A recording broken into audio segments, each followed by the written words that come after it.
जय हिंद एस्पिरेंट्स। जैसा कि हमारा क्लास चल रहा था भारत के भौगोलिक प्रदेशों के बारे में, उसका जो उप विभाजन था, जिसमें मैंने आपको बता दिया था अभी तक पूरा जो पर्वतीय इलाका है इसके बारे में हम पूरा डिस्कस कर चुके हैं, चर्चा अच्छे से हो चुकी है। इससे रिलेटेड कैसे क्वेश्चन बनते हैं उस पर भी मैंने बात कर लिया है। और इसके अलावा हमने चर्चा कर ली है नॉर्थ ईस्ट एरिया के बारे में। नॉर्थ ईस्ट एरिया के बारे में मैंने कुछ बातें भी बताई थी, लेकिन सुर्खियों में एक घटना और चल रही है, मैं उसके बारे में भी बता देता हूं कि क्यों नॉर्थ ईस्ट एरिया इस समय सुर्खियों में रहा है। अभी हाल ही में असम के बीच, असम और अरुणाचल प्रदेश के बीच 70 साल पुराना एक समझौता हुआ है, जिसमें क्या होता था कि उनके कुछ गांवों के बीच जमीनी मामला विवाद चल रहा था। अभी तक तो मेघालय के साथ चल रहा था, असम मेघालय, लेकिन अब अरुणाचल प्रदेश और असम का मामला तो पहले शांत था ये, लेकिन ये 70 साल से स्लो स्लो तरीके से चल रहा था। बात कुछ ऐसा है कि असम की तरफ से थोड़ा सा अतिक्रमण देखा गया था, फिर वो मामला उठा और इसके लिए एक घोषणा पत्र उसके लिए साइन हुआ था, जिसका नाम था नामसोई।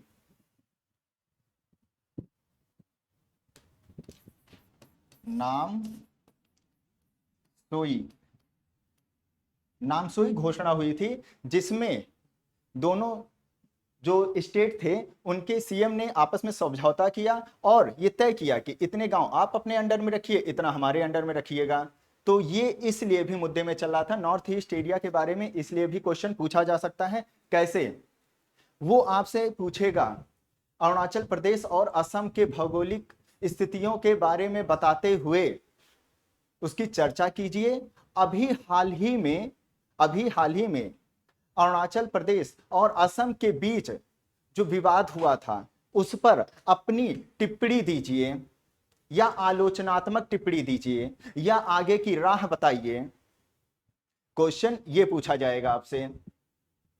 नॉर्थ ईस्ट एरिया मैंने पूरा क्लास हमने कल कर लिया था, तो उसको ध्यान से सुनिएगा। उसमें मैंने कैसे बताया था, वहां के सारे रेंज के बारे में बताया था। अबोर डपला मेरी मिसमें पटकाई एक गाने के रूप में आप याद रखिए।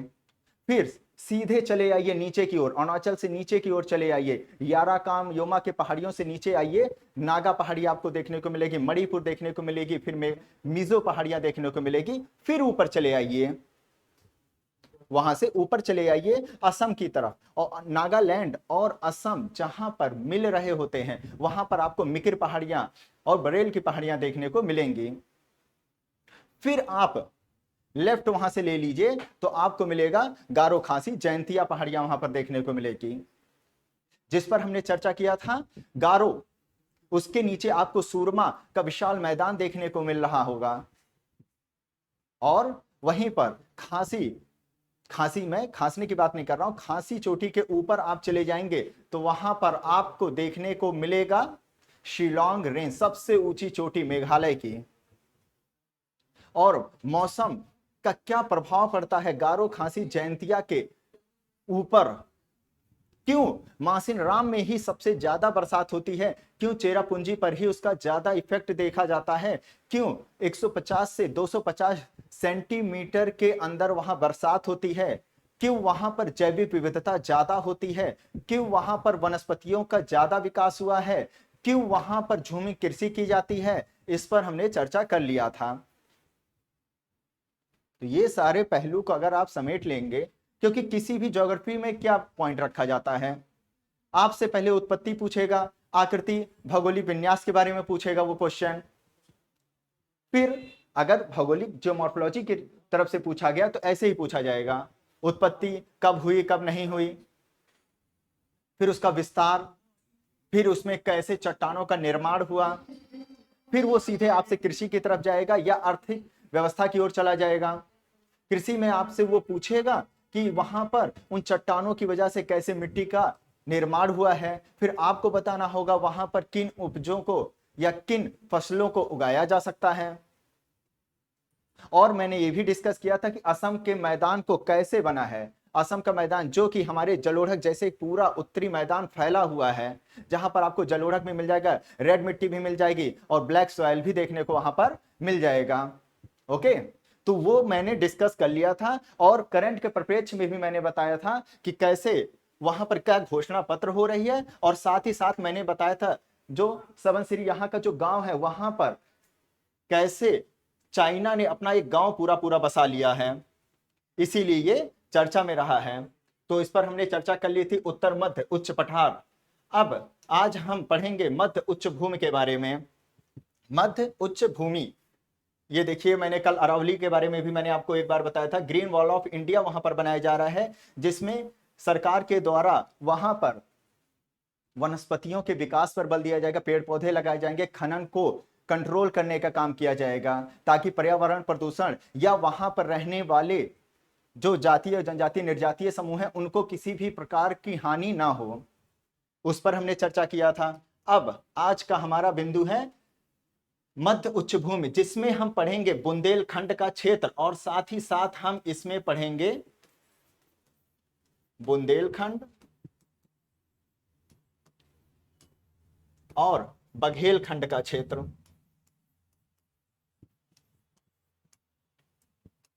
ये 2 पॉइंट आज हम इसमें कवर करने वाले हैं। बुंदेलखंड नाम सुनते ही आपके दिमाग में एक चीज जरूर कौंध जाएगा, सर ये तो मैंने सुना है, कहीं वो वही तो नहीं आला उदल की वो कथाएं, हर बेलो बंदोलो, पूरा झांसी की रानी की पूरी वो कथाएं। तो हाँ, वही बुंदेलखंड की ही बात कर रहा हूं, जिसका एरिया आपको देखने को मिलेगा उत्तर प्रदेश में भी और साथ ही साथ मध्य प्रदेश में भी। देख रहे हैं ना? तो बुंदेलखंड ये जो एरिया है, इसमें ये पूरा एरिया आप देखेंगे, मैंने आपको ये देखिए मैं यहां पर दिखा देता हूं पूरे डायग्राम में, ये है बुंदेलखंड, और इधर ये टच करता हुआ आपको देखेगा मालवा का पठार। मालवा के पठार से जस्ट आप चलिए थोड़ा सा पूरब या उत्तर की तरफ आप चलेंगे तो ऊपर के साइड आपको दिखेगा बुंदेलखंड का पठार, और नीचे चले आएंगे उसके इस जगह पर देखने को मिल रहा होगा बघेलखंड का पठार देखने को मिलेगा। ओके, तो बुंदेलखंड का क्षेत्र, यहां पर आपको जो मिट्टी, अब मैं सीधे जा रहा हूं उसके प्राकृतिक संसाधनों और चट्टानों के बारे में जानने के लिए कि आखिर यहां पर किस प्रकार की चट्टानें पाई जाती हैं, मिट्टी का कैसे विकास हुआ है। वैसे तो जब हम मृदा चैप्टर पढ़ेंगे तो वहां पर इस चीज को पूरा कवर कराया जाएगा। यहां पर आपको आर्कियन के साथ साथ यहां पर आपको जो मिलेगा बेसाल्टिक चट्टानों के भी थोड़े अवशेष देखने को मिल जाएंगे।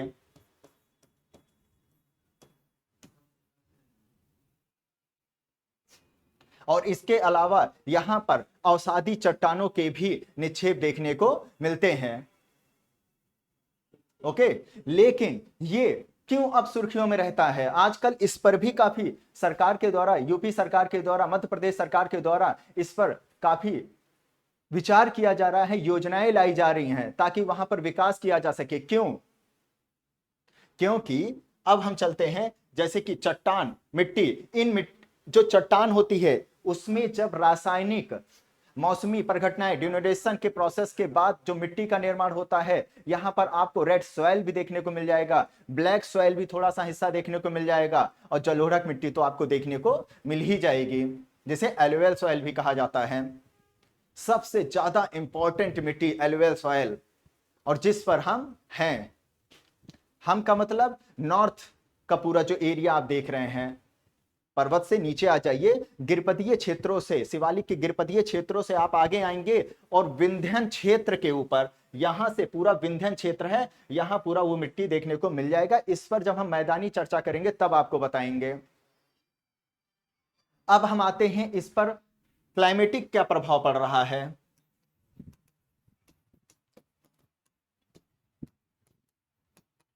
जलवायु,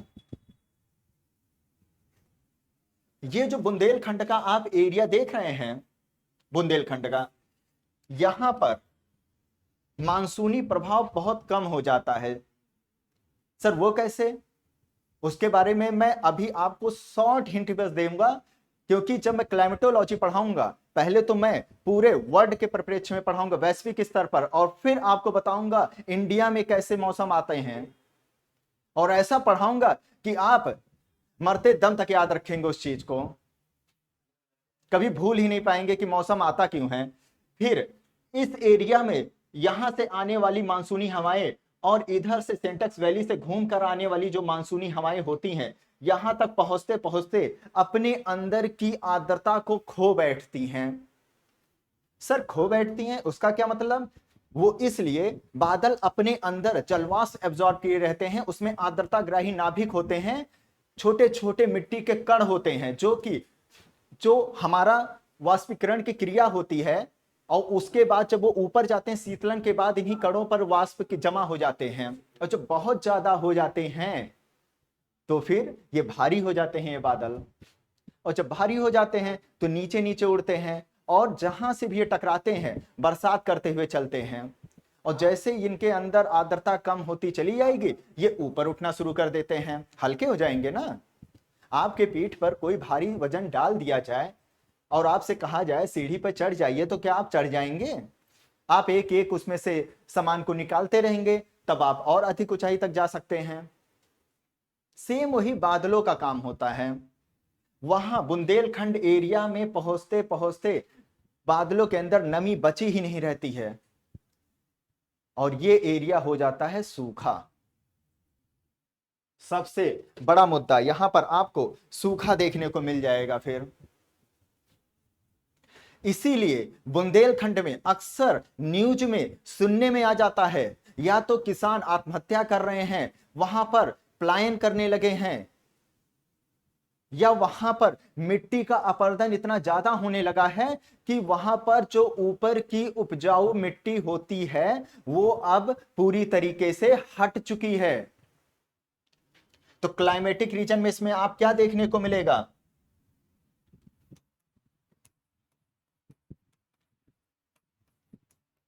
कम वर्षा होने की वजह से यहां पर सूखा पड़ जाता है, और जिसका जनजीवन पर बुरा इफेक्ट पड़ता है। और अगर सूखा कोई चीज पड़ जाएगा तो अर्थव्यवस्था का क्या होगा? आप गैस लगा सकते हैं, जीडीपी कम हो जाएगी, और लोगों का जीवन स्तर पर इफेक्ट पड़ना शुरू हो जाएगा। देखिए क्लाइमेट से हम सीधे सूखा पे गए, यहां पर कृषि यहां स्टार्ट हो गया, यहां पर आपको मोटे अनाज उगाते हुए देखने को मिल जाएंगे। ऐसे फसलें उगाई जाएंगी जिनको पानी की कम जरूरत होती है। चावल नहीं वहां पर, या धान नहीं वहां पर आप उगा सकते हैं, बहुत पानी एब्जॉर्ब करने की जरूरत पड़ती है। गन्ना नहीं आप वहां पर उगा सकते हैं, बहुत पानी एब्जॉर्ब करने की जरूरत पड़ती है। तो ऐसी फसलें वहां पर उगाई जाएंगी जिनको कम पानी की जरूरत होती है। मक्का उगा लीजिए, मोटे अनाज उगा लीजिए वहां पे। ओके, अब देखिए यहां से हम सीधे गए सामाजिक स्थिति पर पहुंच गए यहां पर, और सामाजिक स्थिति और कृषि से हम सीधे पहुंच गए हैं अर्थव्यवस्था पर, आर्थिक कारणों पर पहुंच गए हैं।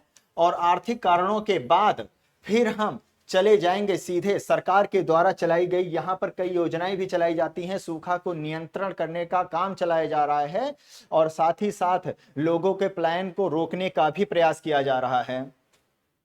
आप देखेंगे ललितपुर, झांसी, हमीरपुर, महोबा, धन और चित्रकूट, बांदा से लेकर के चित्रकूट, ये एरिया हमारा बुंदेलखंड यूपी में आ जाता है, और उसके नीचे का मध्य प्रदेश में आ जाता है, जिसमें छतरपुर, पन्ना, पन्ना जो कि न्यूज में रहा है। सर वो कैसे न्यूज में रहा है? हमेशा सुर्खियों में रहा है, पन्ना वाइल्ड लाइफ सेंचुरी डूबने वाली है, डूबने वाली है। वो क्यों? अरे भाई केन बेतवा जब लिंक कर दिया जाएगा, बीच से पूरा एक जलाशय वहां पर डाल दिया जाएगा, तो यहां पर रहने वाले टाइगर तो गए, उनको विस्थापित करने का काम होने लगा है। अब जो गांव हैं उनके लोगों को मुआवजा देकर दूसरी जगह पर भेजा जा रहा है। पन्ना इसलिए न्यूज में रहता है। अब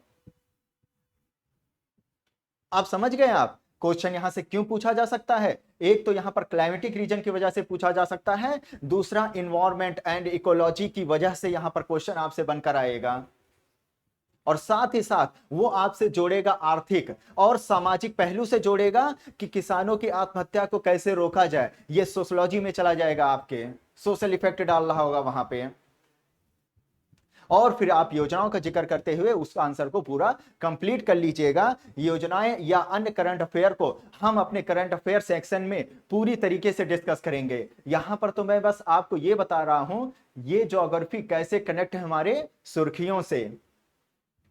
ऐसे थोड़ा ना पढ़ाया जाता है कोई ज्योग्राफी कि मतलब केवल फैक्ट ही फैक्ट बताते चले गए।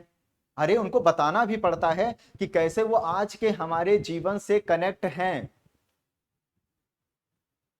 ओके, इस प्रकार बुंदेलखंड एरिया का ये पूरा एक खाका बनकर तैयार हो जाता है। इसके नीचे फिर विंध्यन रेंज पूरा शुरू हो जाता है। यहां देखिए विंध्याचल पर्वत की एक चोटी यहां पर चली जाती है, और यही ऊपर चढ़ करके यहां पर वो कैमूर के नाम से जानी जाती है।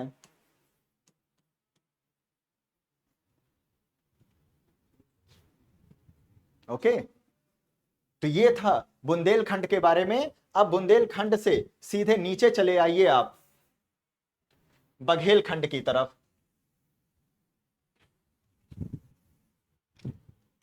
यहां पर आपको चट्टानों में ग्रेनाइट और नीस की बनी हुई चट्टानें देखने को मिल जाएंगी।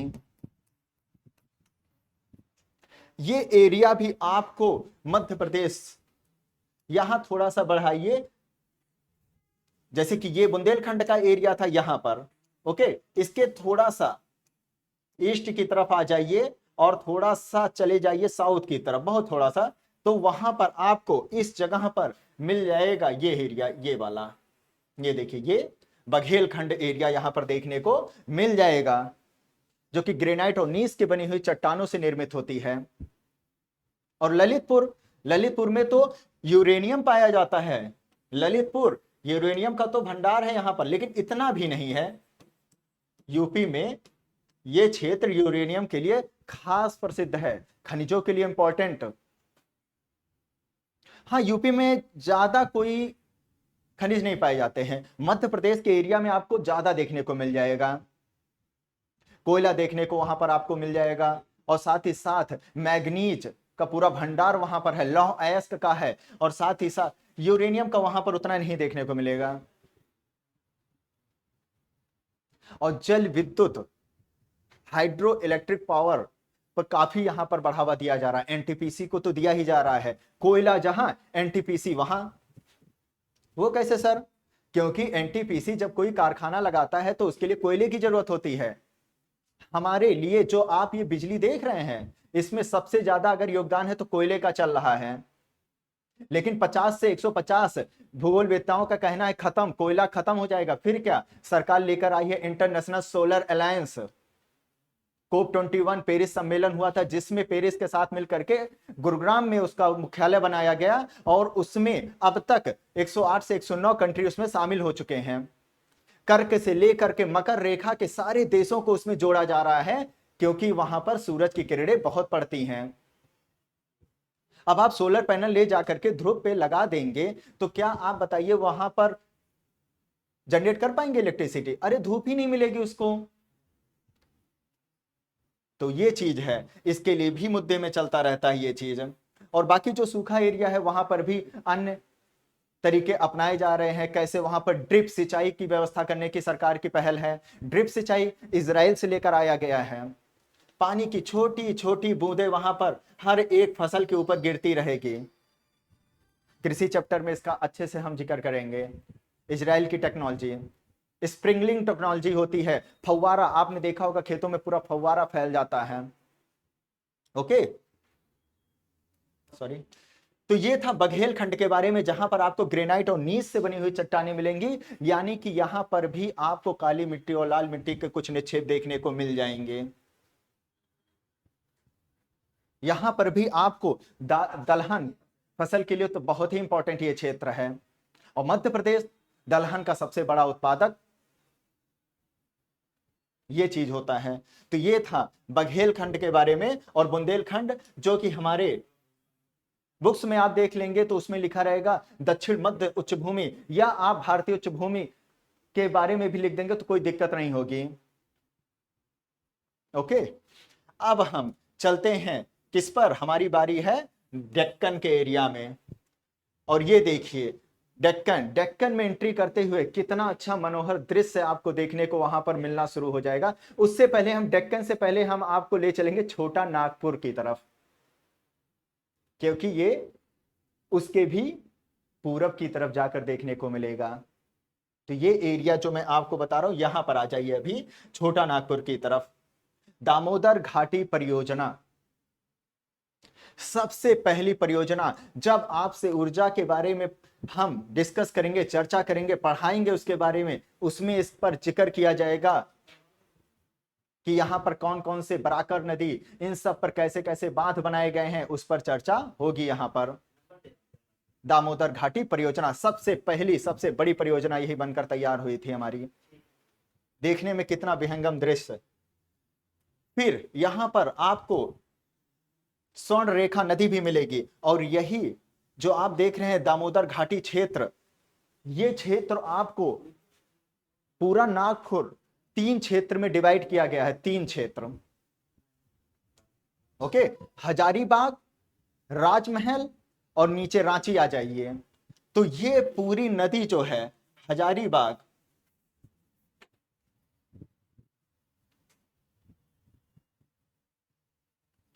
ये आपको हजारीबाग, पठार और रांची के पठार के बीच में देखने को मिलेगी।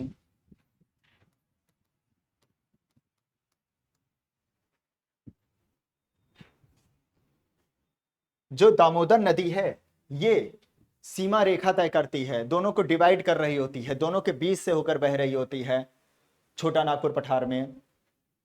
ओके, और इसी के ही नीचे, रांची के पठार के नीचे बहती हुई सुंदर धारा स्वर्ण रेखा नदी की, जिस पर आपको एक कलकल करता हुआ निर्मल झरना बहता हुआ दिखेगा, जलप्रपात वहां पर देखने को मिलेगा, जिसे हुंडरू जलप्रपात कहा जाता है।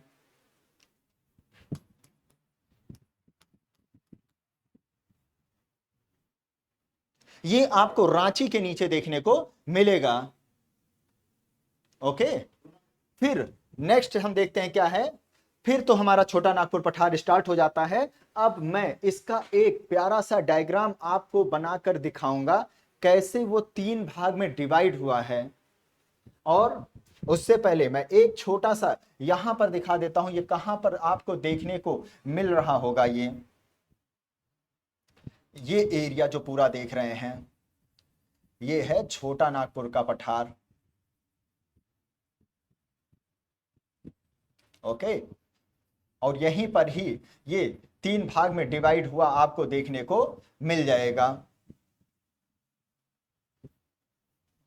कौन से 3 भाग में ये डिवाइड होता है, चलिए हम जानते हैं इसके बारे में।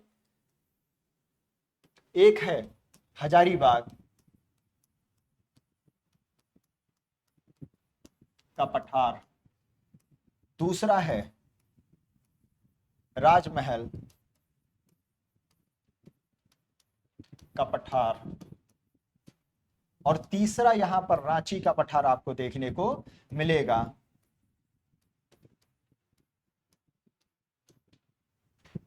अगर मैं इसको एक डायग्राम के थ्रू शो करूं तो कुछ ऐसा वहां पर देखने को मिलेगा। ये पूरा एरिया, ये मान लीजिए ये क्या है, पूरा छोटा नागपुर है। छोटा नागपुर, इसे छोटा चेतन ना समझिएगा, छोटा नागपुर पठार की मैं बात कर रहा हूं। ओके, अब इसको हम 3 भाग में डिवाइड कर देते हैं। ये हो गया 3 पार्ट में डिवाइड छोटा नागपुर का पठार। अब हम इसका नामकरण करते हैं। यहां पर यह हिस्सा देखने को मिलेगा, यहां पर लिख देते हैं नॉर्थ, साउथ, ईस्ट और वेस्ट। समझने में आसानी होगी आपको। आप नॉर्थ के हिस्से में देखने को मिलेगा हजारीबाग का पठार, और फिर चले आइए नॉर्थ ईस्ट एरिया में, यहां पर आपको देखने को मिलेगा राजमहल।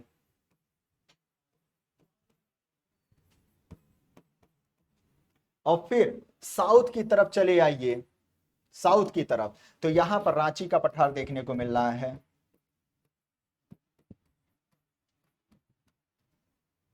अब इसके अंदर से बहती हुई नदी, ये देखिए ये नदी पूरी बह रही है, ये है दामोदर नदी।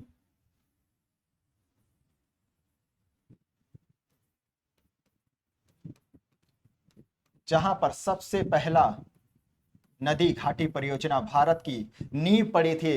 नदी घाटी बहुउद्देशीय परियोजना का सबसे पहला आधार यहीं तय किया गया था, जिसको पंडित जवाहरलाल नेहरू जी ने कहा था कि यही बहुउद्देशीय परियोजना हमारे देश का एक मंदिर है, हमारे देश का एक आधार है। पंचवर्षीय योजनाओं में इसी पर बल दिया गया। ओके, दामोदर नदी, और ये बहती हुई चली आती है, यहां से आती हुई हुगली नदी।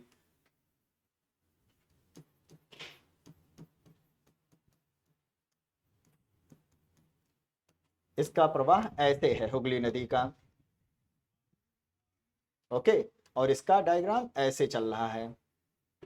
ये जाकर के मिल रही है हुगली नदी में, जो कि एक वितरका नदी है। ये गंगा नदी से निकली हुई नदी है हुगली नदी, और उसी में समा जाती है दामोदर नदी।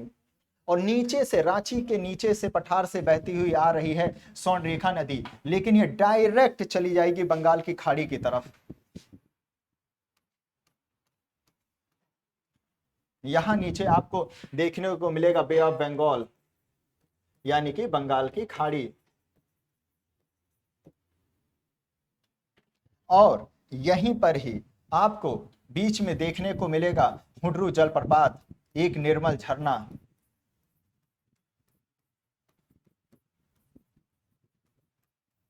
ये अभी हम चर्चा कर रहे हैं छोटा नागपुर के, किसके बारे में हम चर्चा कर रहे हैं? उसके प्राकृतिक, उसके विस्तार के बारे में चर्चा कर रहे हैं।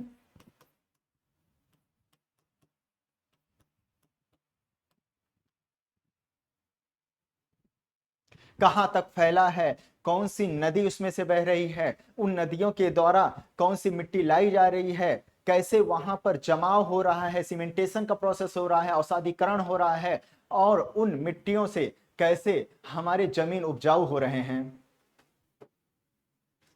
अगर आप ये डायग्राम समझ गए तब तो फिर कुछ आपको समझने लायक रह ही नहीं गया, क्योंकि इसी के बल पे ही आप अपना पूरा एक अच्छा सा आंसर लिख सकते हैं। सीधे कृषि पर आप एंट्री मारिएगा, दामोदर नदी, उसके सहायक नदियां कई यहां पर आकर के मिल रही होती है। बराकर नदी जिसमें से सबसे फेमस है, तिलैया बांध उस पर बना हुआ और है। तो ये सब नदियां जो होती हैं अपने साथ गाद मिट्टी लेकर आती हैं, और पूरा एक जलोढ़क मिट्टी का निर्माण करते हुए भी चल रही हैं।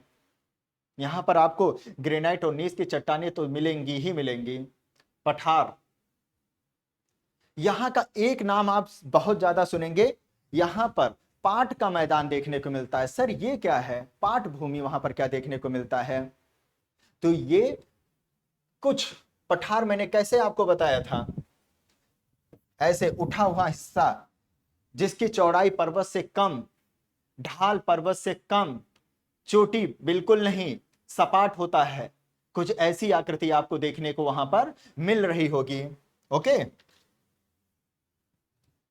और यही क्षेत्र आपको पाट भूमि का यहां पर देखने को मिल रहे होंगे, जो कि ग्रेनाइट और नीस के चट्टानों से निर्मित होते हैं।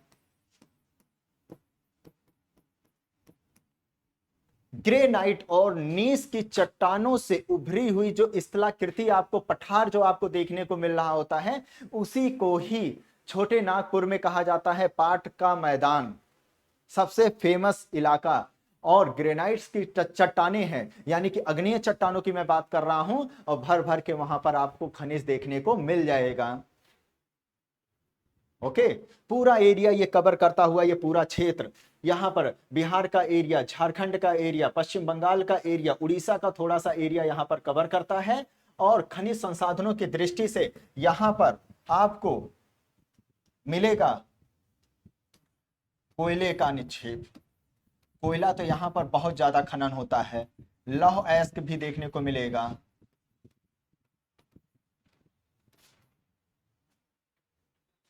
ये भी कभी सुर्खियों में रहा था।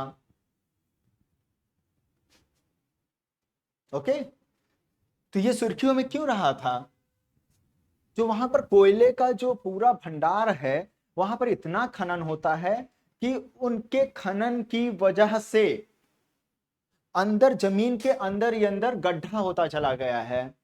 और समय के साथ जब वहां पर संचलन होता है, भूस्खलन की जैसी स्थिति आ जाती है, तब धसाव वहां पर बनना शुरू हो जाता है, अवतलन होना, सब जमीन का होना शुरू हो जाता है, जो कि एक गंभीर मुद्दा बनता हुआ चला गया। इसलिए खनन उतना ही सही जितना पर्यावरण के लिए सही।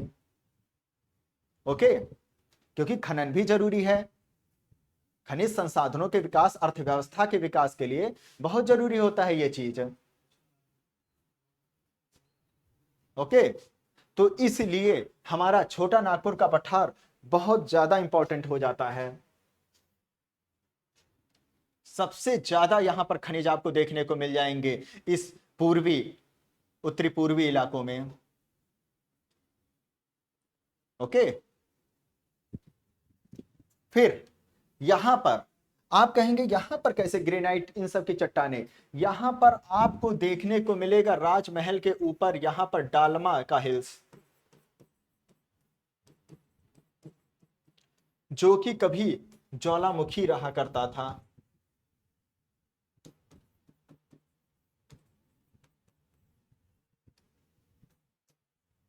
और ज्वालामुखी के निक्षेप से ही फिर धीरे धीरे वो निष्क्रिय होता चला गया। और ग्रेनाइट चट्टाने इसीलिए वहां पर अभी भी देखने को मिल जाती हैं।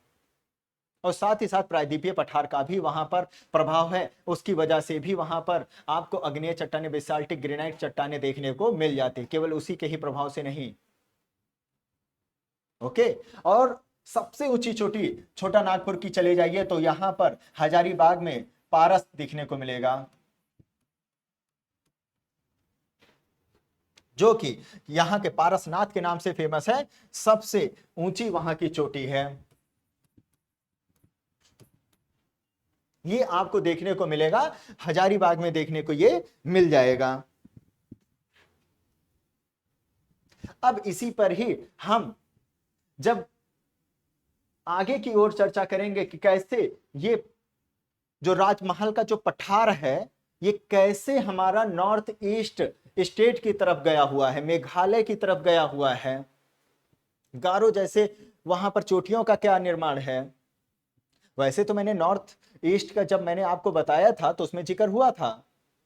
फिर कैसे मालदा गैप वहां पर बन रहा है, बीच में पूरा एक गैप जिसमें बहती हुई दो पवित्र नदियां, एक गंगा और दूसरी बृहस्पति, सॉरी बृहस्पति कौन सी हो गई, ब्रह्मपुत्र हो गई, जिसको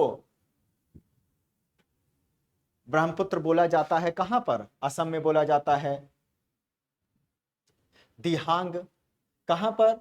वो आपको देखने को मिल जाएगा अरुणाचल प्रदेश में बोला जाता है। जमुना, वो कहां पर? वो आपको बांग्लादेश में बोला जाता है उसे। सांगपो, वो कहां पर बोला जाएगा? वो आपको तिब्बत से जब होता हुआ आएगा, मानसरोवर यांग चुंग डुंग ग्लेशियर से होता हुआ जब वो आ रहा होता है, तब उसे सांगपो के नाम से जाना जा रहा होता है। फिर जाकर के उसका मिलन होता है बांग्लादेश में, जाकर के उसका मिलन हो जाता है गंगा नदी के साथ। और उसी में ही फिर तीस्ता नदी भी आकर के ब्रह्मपुत्र में, कभी तीस्ता नदी जाकर के गंगा में मिल रही थी, समय के साथ चेंजेस हुआ, कैप्चरिंग प्रोसेस के बाद अब वो जाकर के मिल रही हैं ब्रह्मपुत्र नदी से। समझ गए? इसमें मैंने क्या चर्चा कर ली आपसे? मैंने प्राकृतिक उसका कैसे विस्तार था इस पर चर्चा किया, और साथ ही साथ हमने इस पर चर्चा किया कि कैसे वहां पर खनिज होते हैं, पाए जाते हैं उस पर, और फिर वहां पर कृषि का कैसे विकास हो सकता है इस पर, मिट्टी चर्चा हुई ना इस पे। मिट्टी उपजाऊ मिट्टी है भाई, जलोढ़क मिट्टी भी पाई जाती है यहाँ पर। उत्पादन की, फसलों के उत्पादन की दृष्टि से मोस्ट इंपॉर्टेंट है। गेहूं चावल सब उपजाया जाता है यहाँ पर। ओके। और चट्टानों के बारे में हमने आपसे चर्चा किया था। और यहाँ पर कौन सी नदियां बहती हैं और कौन से यहाँ की फेमस चोटियां हैं,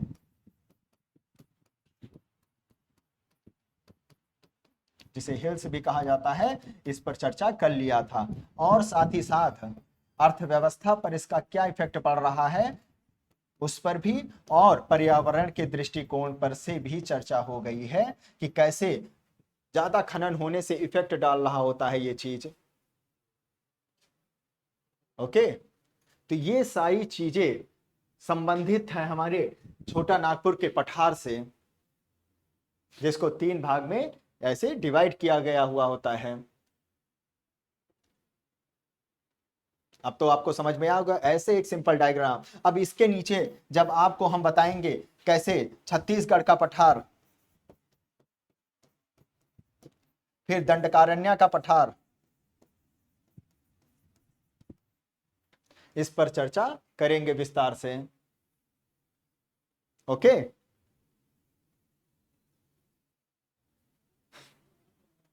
तो आपको समझ में आ गया होगा, आशा करता हूं। इसमें कुछ सुर्खियों को भी मैंने जोड़ दिया था, नॉर्थ ईस्ट एरिया के बारे में जो आजकल न्यूज में चल रहा है उस पर भी हमारी बात हो गई है। तो इस पर आप एक प्यारा सा नोट्स बनाइए, लिखिए, पढ़िए, समझिए, उस पर एक मैप में उसका डायग्राम देखिए, फिर देखिए कितना अच्छा आंसर आपके सामने आता है। जय हिंद, जय भारत।